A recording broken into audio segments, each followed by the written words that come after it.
found AHO Radio. We're authentic human outliers coming together to help heal the fear of being authentic, to bring back genuine human conversation. No hype, no sensationalism, just honest talk about the critical issues affecting society, affecting humankind. And now, here are the hosts of AHO Radio, John Krotek and Bill Protzmann.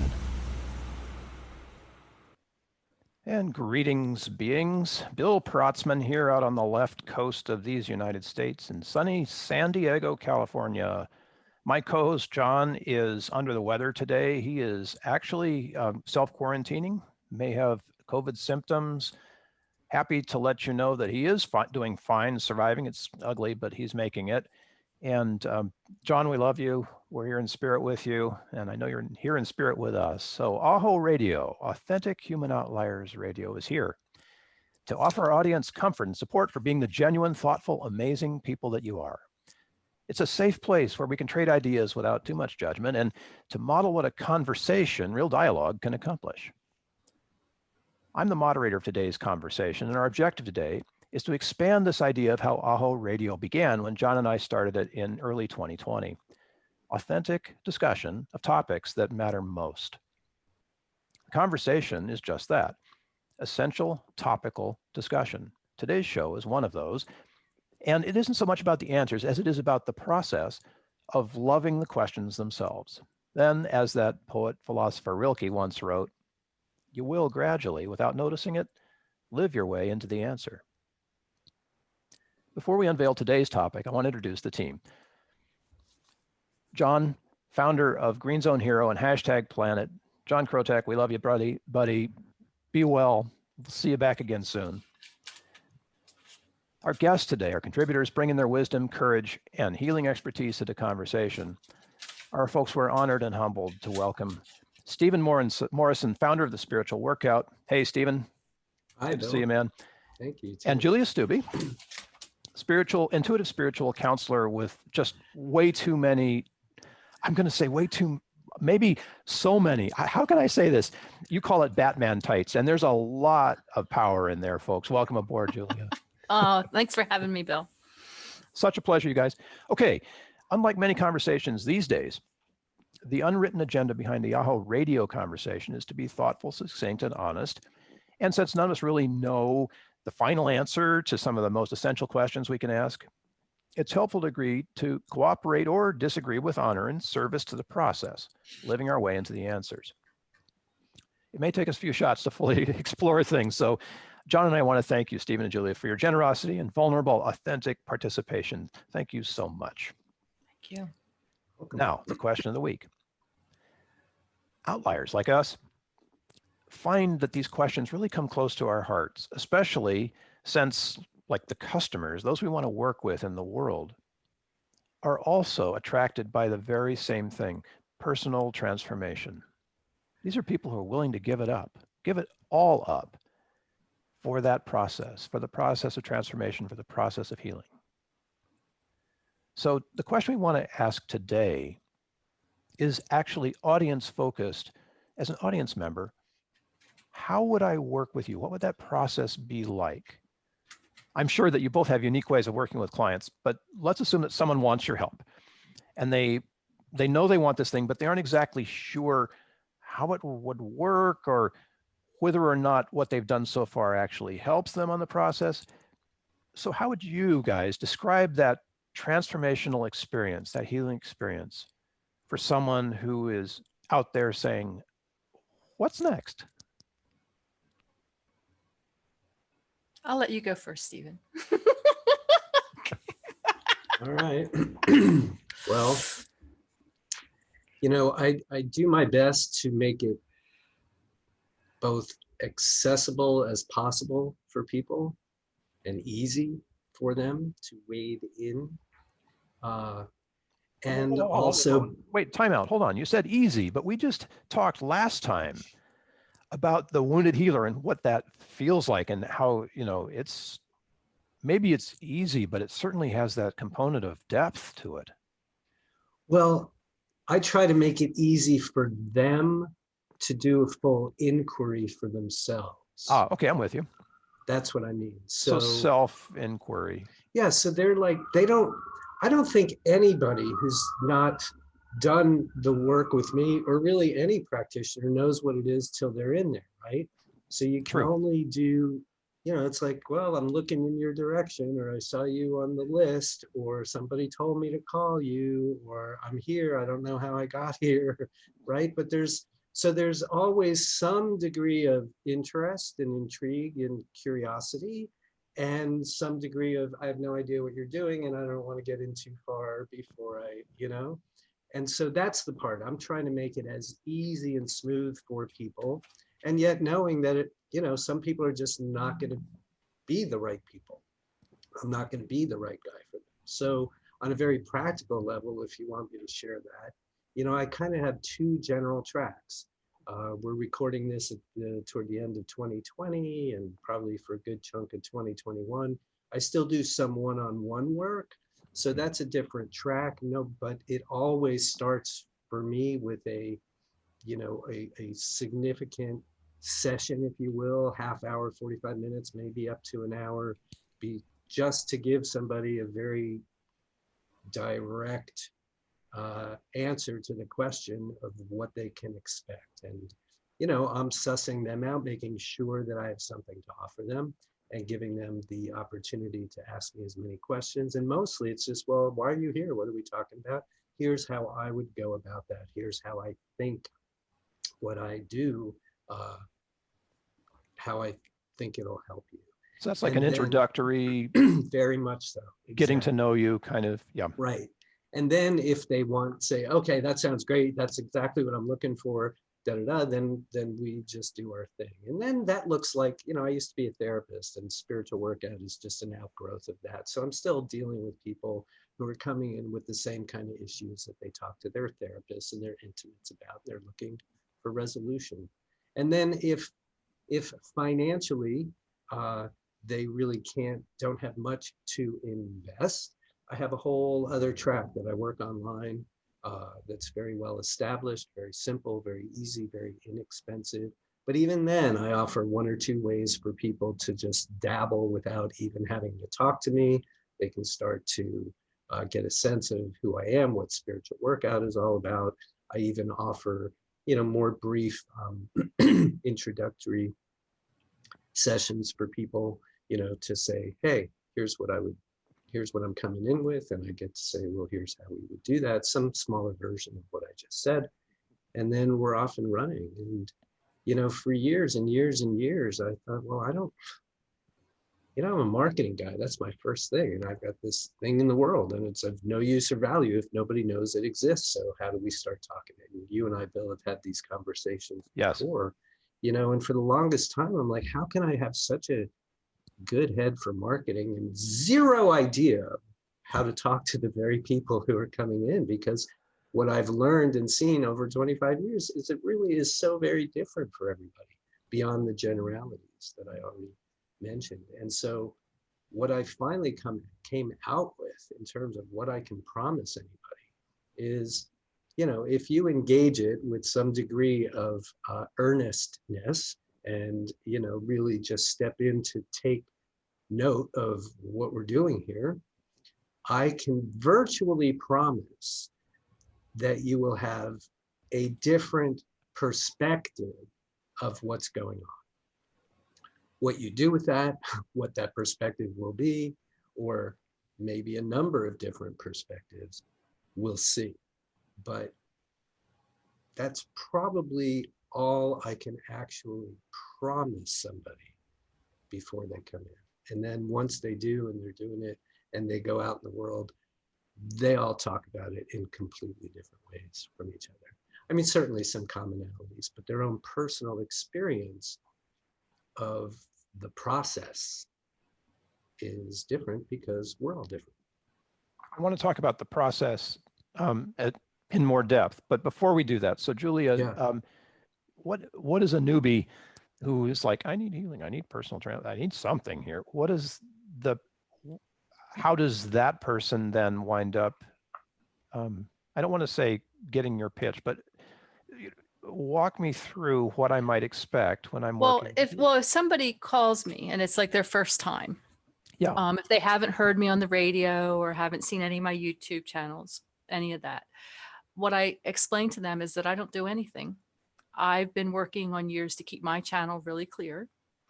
And what that does, it enables me to connect with source. So the energy or the information that I'm getting comes through clear, and it's not convoluted by my baggage or my garbage or whatever, because I'm continually working on that. And then I'm connected with the client's source as well, and we get that information. So I am giving that information or energy, facilitating it to the client to empower them to empower themselves. So it's up to them, however, on whatever level, whether they choose to do the work on a 3D basis, because to me, it's like, if you're not going to do the work and you're going to keep going back to your story, and so why are you doing this? Because you're so attached to your story. But if they genuinely want to get out of their story, I can see that. But if they just are in that loop and it's like they keep going back to the story, it's like they just want to feel good, they want to feel the energy. It's like, then I'm probably not the person for them, because I do the work myself, and I would assume that whoever shows up at my door wants to do the work as well. And it is work, because it's like, it's about changing your beliefs, changing the way you look at things, the perspective, looking at triggers as something that's inside of you, looking at mirrors as a gift, as far as, and what a mirror is somebody who triggers you. So that shows up. So to me, it's like, oh, wow, cool. This is a gift. What does the opportunity does this give me? As opposed to always looking outside yourself. It's about coming within yourself.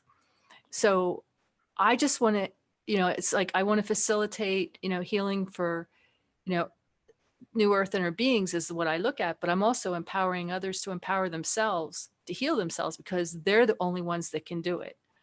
And through intuition and the gifts that I have, that's what I do.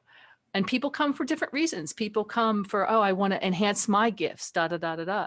Or they want to feel whole. They want to heal. And so if like a client, it's like, for example, I've been working with somebody for a while, and anytime you even said her mother's name, it's like her body tensed. Yeah. And we're like 9 months into this, and you could say anything now and that doesn't trigger. There's no trigger there anymore. So we take a look at that, and I do it completely different than what Steven does, because I do it on an energetic level. I go in to the divine heart, which is the heart. I really focus on the heart, and we look at your Akashic records. We look at your belief system. We look at your inner child. We do ancestral. It could go in a myriad of directions. So I have no idea what's going to show up, because I don't have a preconceived notion. I do individual sessions. I have group programs. I have the radio show, which is a call to heal, where we have people call in just to get a little taste of the energy. And then I have a YouTube channel, which people can go, because I go through the process. So if I see somebody like a comment, it's like, so are you grounding, clearing, and shielding? And it's like, no, what is that? It's like, well, here's a video. Go check it out. And then if you're interested in anything else, just contact me and let me know if I can be of any assistance. So I don't really, it's like that marketing part that you were talking about, Steven. I have no idea how to do that. I just keep putting myself out there and just trust that whoever's supposed to find me will find me, and go from there. I love that both of you are here, because the intention was to offer the audience different perspectives and different pathways on how a healing journey, a transformational journey might look. And so I'm going to step back just a one step further and say, as someone who knows that something isn't quite right and wants that sort of niggling feeling you have, where it's like, there's something I need here that I'm not sure exactly what it is. Let's compare and contrast. So as the person with that feeling, I'm walking into you and saying, help me. Is there any sort of preparatory work or life experience that you'd be looking for to say, oh, well, Bill, you're better off working with Julia, or Bill, you're better off working with Steven? Well, how would you sort of unpack me, the stuff, to guide me into the right lane? I would say trust your intuition. I knew you would, but I knew you would. Steven will probably maybe have a different one, because it's like, to me, it's like whatever makes your heart feel light. If it feels heavy, one of the things I will say, if, and this is just from experience, if somebody says they can heal you, run, just run, just absolutely run the other way. Because first of all, it's about they're limiting your possibilities. Mm. And if they have an attachment to what they're doing, that they think they're all that, it's like that also creates cords as far as that goes, and energetic cords can really drain you as well as far as that goes too. Now, So just for clarity, when you said if they have an attachment, you mean like if the healer, the practitioner, has an attachment to their to the results, to their client. Like, it's Okay. like, oh, look what I did. Oh, I healed this person, da da da da da. Yeah. That is total BS, because, and I'm sorry, it's like, it just is. And it makes it, when I see that, it makes me cringe, because that person, that client, is giving their power away to this other person, because that healing comes from within that individual themselves, and they have the power to do that. So when they think that somebody else has to heal them, they are limiting so much, and they're giving their power to them, and they're creating these cords of energies between them and the person that, quote, they're saying that they're the healer. Stephen, I see you nodding along. I have a little bit of passion about that. Sorry. This is exactly what I was hoping for, to get under. So Stephen, your response. Well, I want to back up just a little bit, because and push back a little on the premise that people are coming for personal transformation. Correct. I think some people for sure are. A lot of people I work with are, in the category of just sick and tired of being sick and tired. Like, oh my God, this thing keeps happening. So those people are a little bit more like, I don't know what it's called. You're going to call it personal transformation, call it whatever, give it to me, because I can't live like this anymore. But a whole bunch of people come in not quite at that point. Again, like that therapy, this issue, this thing, maybe maybe I'll go talk to somebody about it. They don't, so not everybody is like, ooh, give me personal transformation. And a lot of people who come in, however they get there and stick around, then, it's called a workout for a reason. Like, if you hang around in my world, in the world of my work, and do the work, that's why people keep coming back, because, oh, there's another piece for me to do. There's another piece. And then 3 months in, 6 months in, they're like, I had no idea this is what I was coming into. So on that level, Bill, we'll see, right? But I love it's interesting, because the way Julia talks about how she works and the results that her people experience, I could write the exact same words and say the exact same words. We just do it in a very, very different way. So from my perspective, I just need to be as clear as I can possibly be with people about this is what we do. But to answer your question, Bill, so if you're shopping around and I'm one of the doors that you're knocking on, and you're evaluating, what really is going on with me, and who's going to be the best person to help me, I'm going to engage you as quickly as I can in a conversation about, given everything that's transpired to this moment in time, and all that has not worked, and all that, whatever the problem or problems are, what do you really want? Why are you here? What are we talking about? And what are you hoping that this process you don't know anything about will get you to? And so that's almost always where it turns out that I start with people. But to Julia's point, I don't have a preconceived idea before you come in. I just have a certain way of working, and it's the only thing that I do have. So I'll listen, see where you are. What's the first, every therapist, you meet people where they are, right? It's like, okay. And again, so if you can start talking about some general idea, a lot of people are like, I have no idea what I want. So, okay, well, then you're in the right place, because until and unless you know that, there's really I can't offer you much. I have nothing really to offer if I don't know anything about where you want to go. Now, if you want, I can also help you figure out where you want to go, because I don't know what I want is a very common refrain in humans in our culture these days, shockingly so, but that's the case. So fine, I can help with that part too. And that's very often a big part of, so somebody sort of comes in, again, they're not thinking personal transformation. They're not really sure what they're thinking. 3 minutes in, it's like, I don't know what I want. Well, I'll bet you really do. So let's just go. And now we're off and running before we've even, right? And then they're either going to get a really good idea, like, wow, that guy, I want to keep going with him, or, oh God, I have no idea what he's talking about, or he's freaking me out or whatever, and bounce they go. So there's maybe the commonality is, I don't know what I want, but I want something. Mm-hmm. And just finding clarity. Love that. That's enough to go on. I want something. Yes, that's where I was going with it. That's enough to go on, right? Just somebody raising their hand and saying, I don't know what I want, but something is necessary. Right.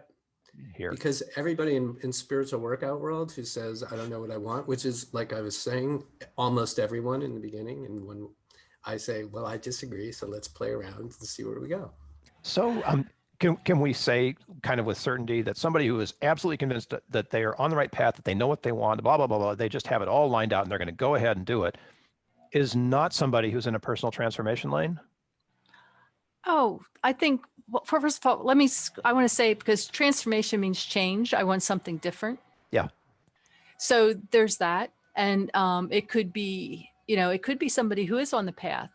But like for me, I offer like spiritual infrastructure to really build their infrastructure up as far as that goes, to be able to hold more light, to be able to advance their intuitive gifts, to be able to become, to become whole and empower themselves to be that.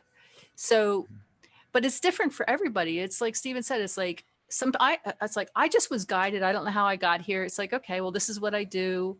And it's like, I just ask them questions. And from there, it's like Spirit will say, well, let's ask them about when they were 5 years old, or what's your relationship with your dad? And it's like, I have no idea where this stuff comes up. And I just trust whatever information I'm getting that comes out of my mouth is what I'm supposed to say. And I'm always amazed at how right on, when I trust that intuition fully, of what does show up. And they're always amazed too. It just, so, but preconceived notions of what it's going to look like, it's different for everyone. And it's like, it's organic. It really is organic. Even in the group programs that I run, it's like I have the structure stuff, which is the spiritual infrastructure, but then based on the group, it's organic. So each program is completely different. I'm loving what you're saying. The language just resonates for me, because spirituality is something that's been so out there for so many thousands of years. And now it's sort of coming in present and personal, where we can each own it in a more practical way. And it isn't this, woo-woo funky thing that's only the provenance of people who have been anointed, right? So that idea of being able to participate fully in your own progress, your own healing, your own transformation, is one that really resonates for me. And I hear both of you saying that. Julia, and you said this so beautifully, right? So if someone says, I will heal you, run. Right. I mean, there are people who will respond to that. Nothing wrong with, that's great. Go. That's a spiritual lane too. Mm-hmm. But the one we're talking about here is so much different. Yeah. Go ahead. For those who I guess who don't want to own their story, and they want somebody else, that they believe that somebody else has to fix them, then maybe that's the type of facilitator they need. But yes. or just to get through to the next step. So there's no judgment there. But as far as personally for me, knowing my experience, it's like I know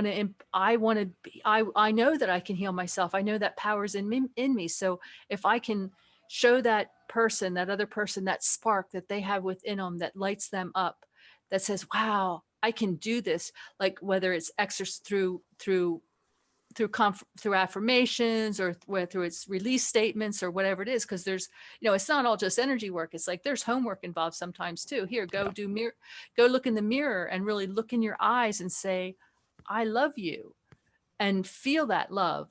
and do that. I want you to do that and I'll say that I'd like you to do that every day for 6 weeks. Oh my and gosh. just notice what you notice. I just got chills because John has a practice of that. And that practice is the thing that got him over his hump, right? To got him through his darkness. And so I feel like when you're saying that, John's in the room with us. Yeah, because it's, but if I also will come across who just want they want all the energy, they want all the hype. And it's like, so, but they don't want to do the work. They don't want to do the release statements. They don't want to do that. They're on the fast track. They want the boom, boom, boom. And it's like, you know what? I'm not about that. It's like, you want, so sure. It's like, I can give you the boom, boom, the energetic, the magic that happens. But in the long run, am I the person? I'm so sorry. That's all okay. right. I had the John calling.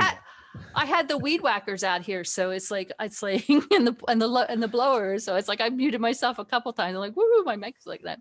But anywho, so for me, it's like I know if that's what you want is all that hype and all that. I'm more of that subtle. Like I said, it's like, and I come in that subtle, but that doesn't mean it's not. It doesn't have its effects as far as that goes, or it doesn't work for you.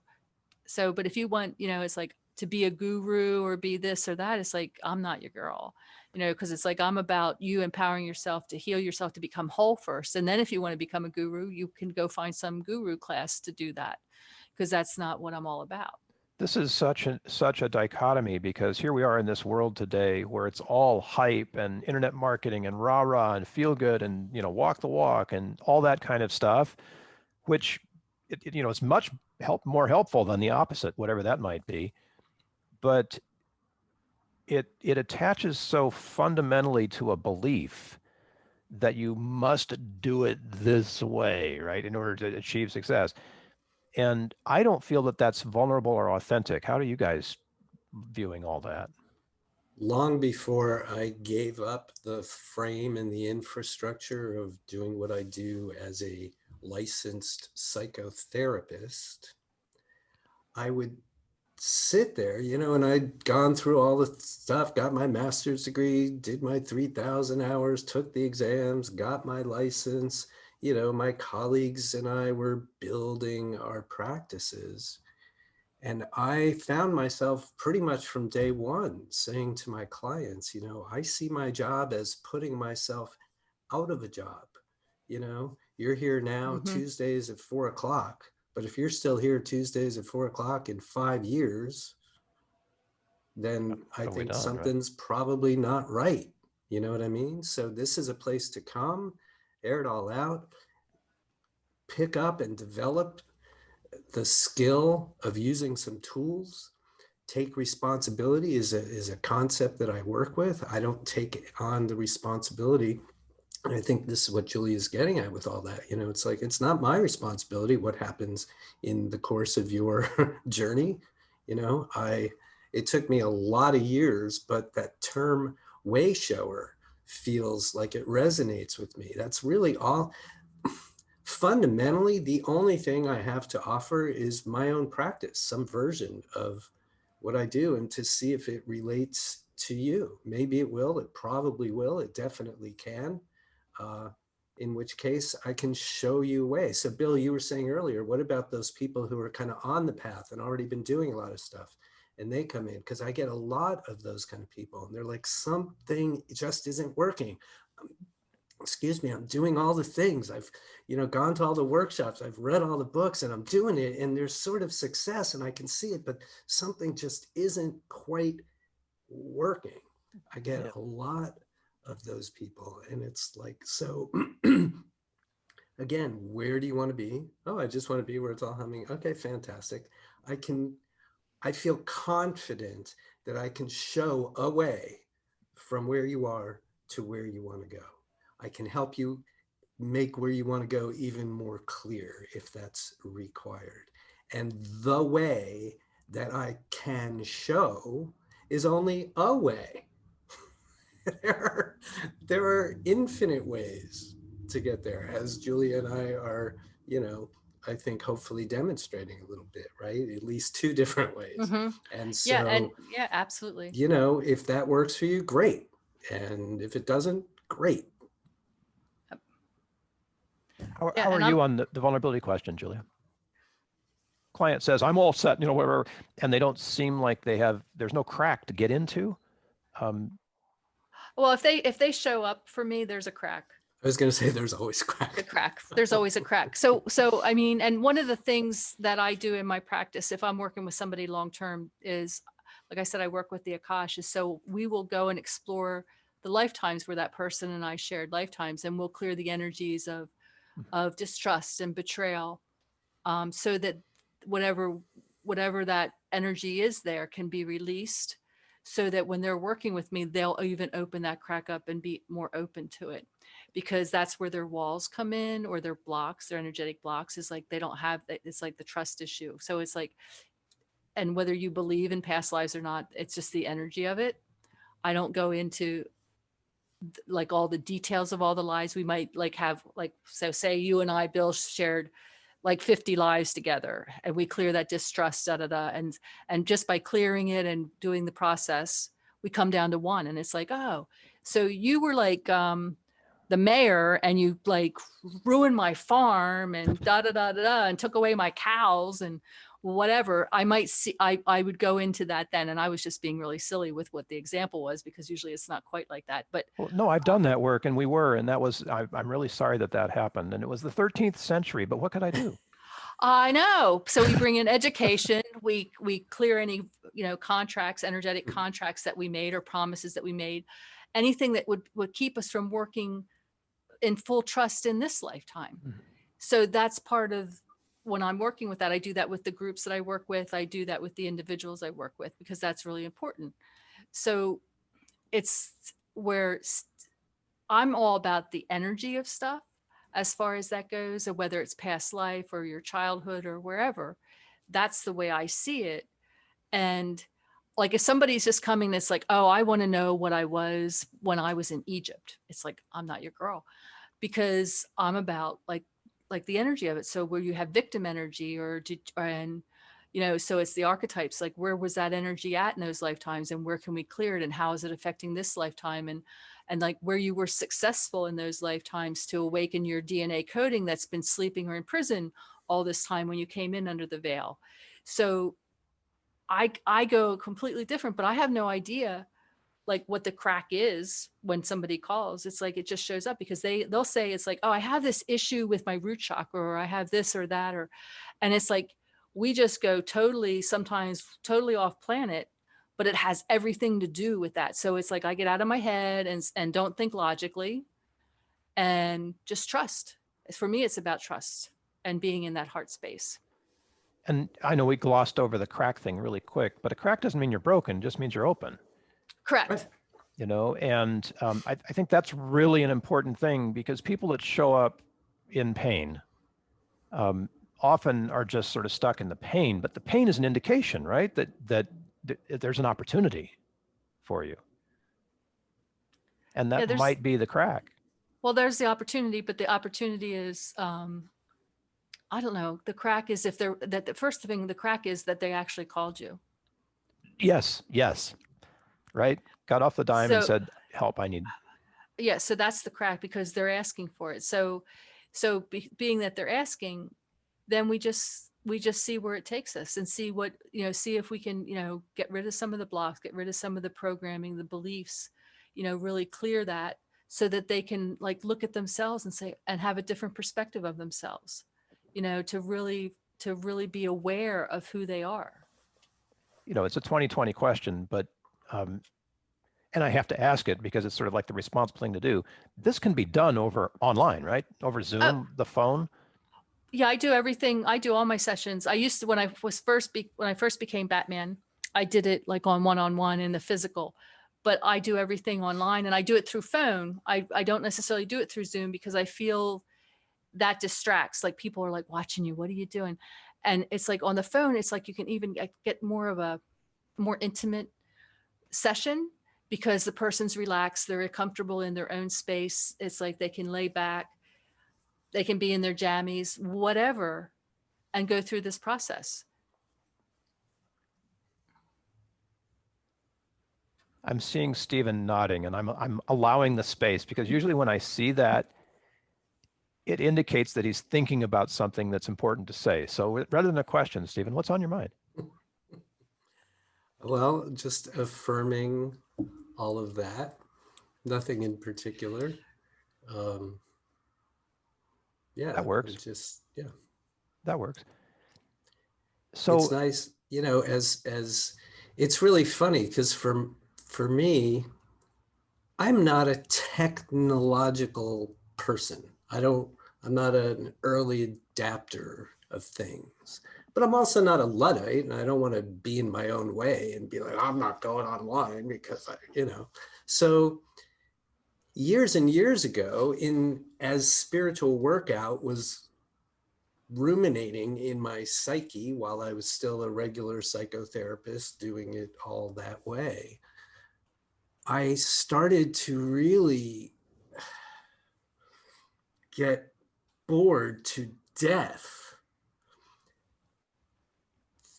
from hearing myself say the same things over and over and over and over again. It didn't matter who was sitting in my office. Next. At a certain point, I'm saying the same things. At a certain point, they're all dealing with the same kind of stuff. At least it certainly fit that way in the frame in which I work. So very early on, one of the main impetuses, is that a word? it is now. For doing spiritual workout on a much larger scale was that very thing. It's like, I'm saying the same thing. Everybody can benefit from hearing this. Why just one? So let's just gather together in a group. And then it was like, oh, let's just do this online. Oh my God, if I do this online, then first of all, it's the easiest, best way to reach a ton of people. I can do it very inexpensively for them. And on a personal level, I get to have more freedom and generate more income and travel the world and be able, right? So this was some years ago. And as recently as, I don't know, let's just say March 1st of this year, 2020, I still had people saying to me, okay, now wait, what are you doing? How do you do this? You do it online? I'm like, oh my God, is it that complicated? I don't think so. And a minute later, COVID, now I have people who didn't know anything about online, and now they have online Zoom businesses that are bigger than mine, right? Mm-hmm. In 2 weeks' time. Yeah. So to me, it's just a tool, the whole online component. And people say, well, psychotherapy, and don't you have to? It's like, you know what? It's a relationship. It's people talking, and there are going to be, just like anything in the world, there are advantages and disadvantages to just about anything, right? So to me, it was not either or, it's both and. And if you like this, if you're just one of those people, I got to sit in the room with the therapist. Okay, well then clearly you don't want to do this kind of thing. But there are tons of people who don't want that. There are tons of people who come, even in the way that I work online with group classes. I don't know who's showing up. I don't know who's going to raise their hand. I don't know what subjects we're going to talk about. But I do know that there are people in there who are always me, not in a selfish way, but I'm really working through some stuff. I want some direct, guidance here or input, and then there are the people who love to just sit back and they log on every single time for the duration of every single class, and they don't ever raise their hand. They don't ever ask a question. And I think, oh, well, they're not doing anything, and they're getting tons out of it and they love it. And right. So, for me, this piece just, I might have gone off on a tangent here, but it just opens up, the whole process to way more people. Well, I think you're on a really good point right here. There's always been a barrier to entry with therapy. And obviously there's a barrier to entry with any kind of healthcare where the practitioner has to give it to you. You have to be like in that relationship in a defined space. You can't have surgery remotely. Well, I mean, you could in the right environment, but so there's been that one-to-oneness, and that one-to-oneness is still very much a part of how the work works, but it doesn't scale really well. And both of you guys have been able to scale your practice so that it's accessible to more people. And with the same kind of success. And I just want to suggest, and so let me know what your ideas are on this, but as we scale, the client's ability to care for themselves has become more obvious. Hey, I can do this. Like as the client, hey, I know some of the rules now. I can apply them in my own practice, doing my own homework. And that makes the group thing or the scalability of what you guys do as the nexus of it, the center of the transformation, the healer, the teacher, the practitioner, much more widespread. The accessibility is huge now where it wasn't before. Am I reading that right? Does that component of your practice resonate? Yeah, definitely. Definitely. It's really why I wanted to do it. It's just even easier. And then I'm sort of being validated because now I look around and it's like, oh my God, they're like established or establishing online counseling businesses. Yeah. That didn't exist 5 years ago, much less Yeah. 10 years ago when I was setting out to do some version of this. So to me, I just see that as not just validation, but it actually helps my business, right? The more people out there grokking this concept of, oh, online counseling, whatever that means. Obviously, I think it's a relatively large umbrella, right? But everybody there, there's wide acceptance now of the concept. Whereas I think 10 years ago, that wasn't really the case. Yeah, there's resistance to being How able does to. that work? You're a therapist. It's just, Do I need to be in the room with you? Well, Energy Works was like, well, how can you do energy work? How can you do energy work remotely? How does that happen? And it's like, so it's like when you're talking and it's like you're just having a conversation with someone, it's like you can do that on the phone. You can have that conversation on the phone, but energy work, they can't, a lot of, and still even today, it's like, it's better, but people still have that, like, well, how does that work?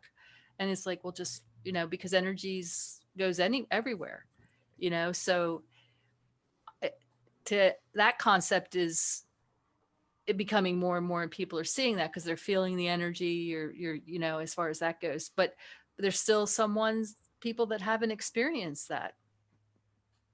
This whole for me, sorry, go ahead, Steven. It's the last thing I'll say about it for the work I do, which is talk therapy, basically, right? It's like somebody's got to raise their hand. They got to talk about what's going on with them. And then they're essentially, by the act of doing that, asking for some kind of guidance, input, feedback to it, right? So that's always happening. And what I find in the online part of what I do is sort of this hybrid thing. Again, you can just hang back and watch, but at a certain point, as soon as somebody raises their hand and boom, now we're on screen. Now it's just two faces on the screen. And that person and I are having the exact same conversation we would have if we were in my office, just the two of us. Mm-hmm. It's just there's an audience. So that degree of intimacy, obviously it takes somebody's willingness to know and raise their hand and realize that other people are watching, but they've already decided that they're okay with that there's a whatever their value equation is, that's okay. And so then it's not like you lose any degree of that one-on-one intimacy. I mean, a lot of times somebody comes in and we'll have, on a more intense kind of conversation, right? And I'm not in the room and I don't feel necessarily the energy of people, but you can sort of do it. And we have a chat going on the side, and you can tell, like, sometimes we'll get into a conversation that's on the more intense side and the chat goes super quiet. Yeah. So I already know that everybody's really people are listening, right? Paying attention. And then that conversation will come to an end. And then it's, oh my God, and or that was this, or, and everybody's with you, everybody. So that's the whole point of why I wanted to do it. It's like, it's now the benefit of that conversation is much greater than, as Julia says, the ripple. It's far beyond that one person. And what I also find when you're with a group is what one person might be fearful of saying. somebody else will say.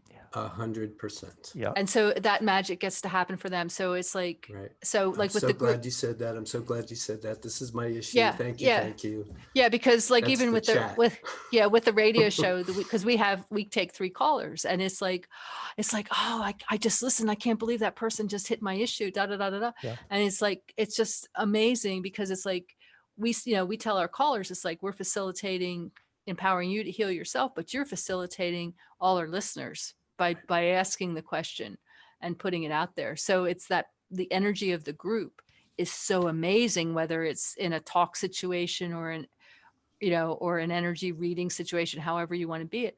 The energy of the group brings so much more dynamics, because what somebody one-on-one might not have had the courage to say, or didn't want to look at, where it's like, oh, that's what that is, that's in me. It's like, okay, I'm all on board now. Yeah. Yeah. I've had that experience, and you guys were saying it was like, yes, because there's a question I really want to ask, and I know I'm never going to get it into the queue because there's thousands of people, and then somebody will have asked it, and the response is there, and that's a beautiful thing. Mm-hmm. Now, both of you have said something that, as a new client, I picked up on really quick. There's this idea of homework. And I guess I just want to know for each of you what that homework might look like for me after the session or the group meeting or whatever it is. After that ends, what should I have as expectations for my own success and carrying on the work for myself? What would that look like? Julia? Well, it depends on what I'm guided to ask the person to do, but it's Sure, about yeah. awareness. So it could be a routine of, I'm all about that grounding, clearing, and shielding. It could just be doing that, running your energy twice a day, making sure you're aware of it, that awareness to make sure you're doing that. It could be the mirror work, to looking in the mirror, loving yourself, and working through that. It could be affirmations. It could be release statements. It's actually looking at yourself and saying, oh, and saying, but that's over here. That's no longer a part of me. I'm not going to take that story again, and bring that awareness. So it's about just really doing the work and really looking inside yourself. And I give you the tools to be able to do that in many different ways, because what somebody else feels comfortable with working with this tool might be easier for them to work with that tool first. Oh, sure. Right. I see. So more it adaptable or something. Yeah, it could be just different for each person, because there's so many different options or availability. So it's like, whatever spirit says, have them try this. And I just trust that. I mean, I have standard things that it's like, I do, it's like, okay, so I want you to, if you're angry and you have this anger, I want you to scream in your pillow for the next 3 nights as loud as you can, and just release that, whatever that you're holding on to, and to actually do that work, as opposed to what was somebody going to think if I do that, or I'm afraid to do that because what will happen, so it's to really support them, to say, hey, it's just energy. You're just letting it go. And it's like, and to explain maybe from my experience of what I went through and how I dealt with it, and tell them how I felt, so they can go, oh, but that's exactly how I feel. Now I understand she knows, because I've dealt with, I've talked with and worked with those that have, been suicidal. And I could explain to them exactly what they were feeling. And they, well, how do you know that? Because I've been there. I've been in your shoes, hun. And it's like, and I'm just showing you that there's light. There is light out there. And I'm just here to hold that space for you and show you that light. Show you the possibilities. I got it. How about Steven, for you? What's the homework look like? It's fully optional and totally customized to anybody. Yep. There's that marketing background again. I mean, it really, like, I don't say, okay, everybody, between now and next week, here are 3 things to do. I understand. Anything like that.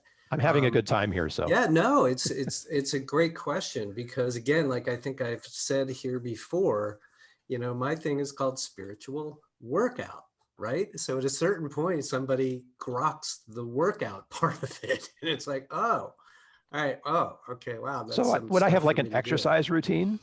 Not a routine, because again, it's going to be very customized to what's going on with you specifically. Mhm. So very often I'll make a suggestion. I might even say, who wants homework, or do you want homework, or between now and next time, if I were you, this would be Yep, something, exactly. these would be some things to focus on or pay attention to. On the other hand, there's some stuff that's pretty generic for everybody. You know, intention setting is a huge thing. That question, what do you want? Right? So I have a very specific process for that. And so oftentimes people's homework is wherever they are in that process to continue down that road. There's a fair amount that they have to do with that on their own. But again, it's not like I'm checking it if they come back the next week and say, oh, I didn't do that thing that you suggested I do. Okay, well, Well, I mean, wouldn't you kind of know? I mean, if not, there's been no change from week to week.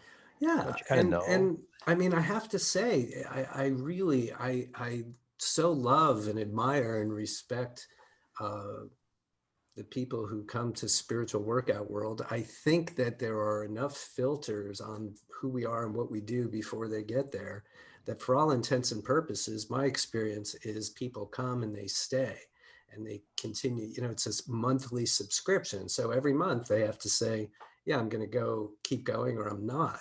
So there's some degree of that people really understand. And then everybody's just working at their own pace in their own ways. You know, some people are just, oh my God, this is fantastic. This is right what I need. I'm on it. They're there 3 times a week. They're raising their hand in every class.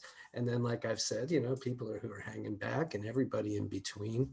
You know, I'm not sitting there with a log of any kind, like what homework, you know, somebody will say, well, that homework you gave me, I'm like, well, okay, what homework was that? Right. Okay, boom. Now here we are, pick that up again.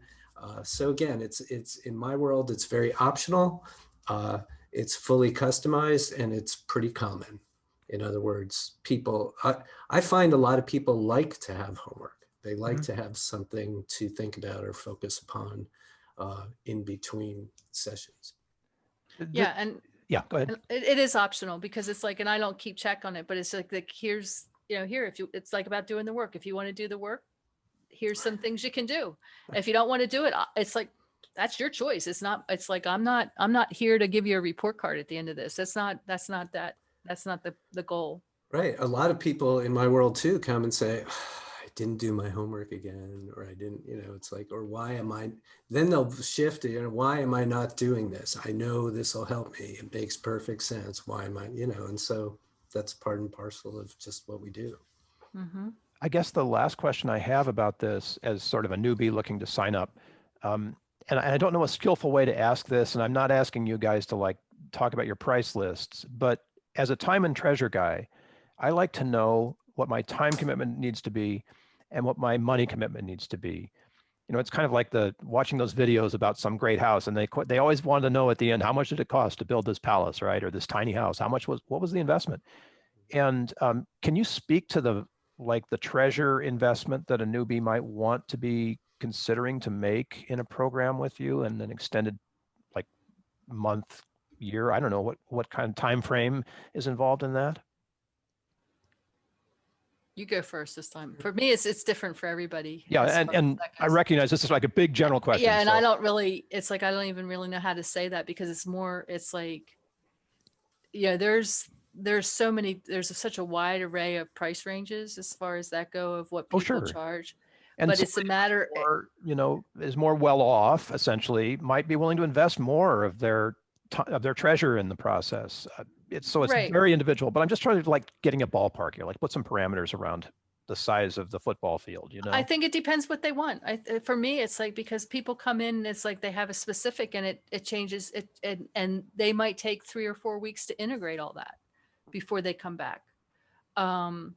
If they're on like with the group programs that I run, that's different. It's 5 weeks. It's, you know, 5 hours. And I, you know, only take 6 to 8 people. And that can create huge change, where if you did that on an individual basis, it would cost you 5 times as much, you know? So I'm not really sure how to answer it, Bill, because it's not something we normally talk about, you know? So I wanted to go there. And I think Steven agrees with this too. It's like people don't realize, like, it's like if they're signing up for an hour session, that's not just an hour for me. It's like, so you signed up for the session. It's like I check in, I hold space from that very beginning. And it's like, and then like half an hour, 45 minutes, even before I'm on the phone with the client, it's like I'm in my healing room and I'm meditating and I'm listening and I'm taking notes of whatever I'm supposed to be doing and going with this. And I might not know anything about this client at all, but it's like, oh, you want to ask them these questions. I'm like, oh, okay. And then I follow up, the next day. How are you doing? Is there anything that's showing up that you're not comfortable with? Is there anything that I can, assist you with? So it's not like an hour. It's like, you think a lot of people have the mindset that they're paying for an hour, but of my time, that hour is probably is a lot bigger. Yeah. So I think that's important for people to understand, is that if you are going to work in a relationship like this, that the practitioner is doing this extra like bookend work around the time that you're actually together, that is a part of the value that you get when you are in that space with the practitioner at that time. And I don't know if that's universally known, or Steve, to use your word, if people universally grok that, but that is a part of the work, that Julia and Stephen bring to you as a client. So Stephen. Well, yeah, I have tons to say about this, so I'll leave it to you to just kind of put the guardrails up and contain it. So, I mean, right off the bat, look, there are lots of people who are struggling, and part of their struggle is financial, and they just they can't afford a weekly therapy type thing. They already know that. That's another reason I offer my online thing, because for as little as $5 a month, somebody can come in and start to get a taste. $50 a month, that's 14 and a half hours of live, interactive opportunity to come and ask your own question. So there's this giant range right away. So there's giant range right away. So if money is an issue and that's what you need, then I've got that for you. And that even includes a free session, and all that stuff. So you can spend very little and get tons and tons. Now, if you want to work with me individually, I look forward to the day where I don't do that at all anymore, but I still do it, and I'm happy to do it. And I do it in, I like what Julia's talking about, because it's a huge part of my informed consent when I agree to work with somebody, which is, you are not buying my time because you can't afford it. Nobody can. You're buying an experience. We've had a conversation. We have a strong sense of what the issue is, what you want to do, where you want to go, but you don't quite know if this is going to work for you. So if we're going to work, I mean, the one thing that I've come down to that's universal for anyone who comes in, we're new to each other. You want to work privately. I insist on 3 sessions in 10 days for a flat rate right there. And the point of that is to really, everything about what I do is about momentum and connecting dots and keeping energy going. So if somebody comes in to me and says, well, I just want to try 1 session, I won't even do it. Like, there's zero use or value to me in that. I don't sell my time. I sell an experience, right? You want to get from where you are to where you're going. I know that I can show you a way to that, and here's what it'll cost. If that sounds like a reasonable value to you, then that's what we're doing. And that, to me, is a very different subject than me selling my time. Yeah. And to Julia's point too, it's an insult for somebody to think that all that I'm bringing is in this 1 hour that we're going to spend together. I mean, it's just, I understand where that comes from, but it really is an insult. I have 25 years of experience with all this. To Julia's point, in my own way, I'm always, not just focused on the 1 hour that we spend together at a time. I'm always, you're in my orbit now, you're one of my paying clients. And so the work is always in motion. And then the last piece I'll say about this, because it's so different from the psychotherapy frame, is I'm here to just facilitate, and I want to make sure that we're being as efficient with our time as we can be. So let's say we do that first block, 3 sessions in 10 days. We got, at that point, somebody's like, oh my God, this is amazing. This is just what I want. Let's keep going. In which case I always say, okay, what are we focused on? Let's peel off 3 sessions, 5 sessions, 10 sessions.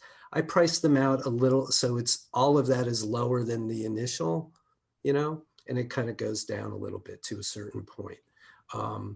And then we're always reassessing. So we just did 3 more sessions. Now what do you want to do? We just did 5 more sessions. Now what do you want to do? Because again, I don't want to be there wasting my time. This at this point has nothing to do with the other person. This has everything to do with me as a practitioner and where I'm willing to invest my own time and my own energy. And I'm not going to do it with people who are not really in it and on it. And so that's why I'm always building in these checkpoints, because at any checkpoint, they can say, wow, that's enough for me. I'm going to go process, or this isn't really for me. I'm just going away, or let's keep going. And then I get to say, you know what?